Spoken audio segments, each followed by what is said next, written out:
បាទសួស្តីបងប្អូនអរគ្នាអញ្ចឹងថ្ងៃយើងមកតឡើង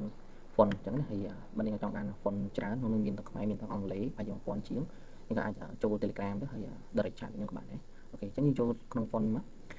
ខ្ញុំចង់និយាយទាក់ទងនឹងការតឡើងកន្លែងនេះក៏ពិតមានបងប្អូនក៏គាត់ដឹងគាត់មិនទាន់ដឹងអញ្ចឹងណាមិនថាខ្ញុំចង់និយាយពីកន្លែង install នេះ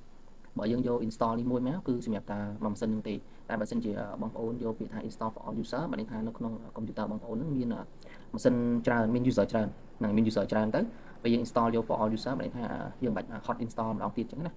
យើងប្រើម៉ាស៊ីន computer តែមួយមានតែមានអ្នកប្រើប្រាស់ម្នាក់ពីរនាក់3នាក់ក្នុងនឹងអញ្ចឹងណាអូខេអញ្ចឹងតែប៉ុណ្្នឹងទេសម្រាប់ការបង្ហាញបងប្អូនឡើងហ្នឹងណាយើងចុចមួយមកយើងយកទៅមួយនេះតែបើសិនជាបងប្អូនចង់យកឲ្យបានច្រើន user អញ្ចឹងយើងសិចយើងclickមួយចេះមកយើងយកពាក្យថា install for all user គាត់វាទាមទារ permission គេចុចមកខ្ញុំដោយសារតែខ្ញុំធ្លាប់តឡើងហើយបានវាលោតអញ្ចឹងចុច yes មកអូខេអរគុណអ្នកនរគ្នាសម្រាប់ការតាមដាន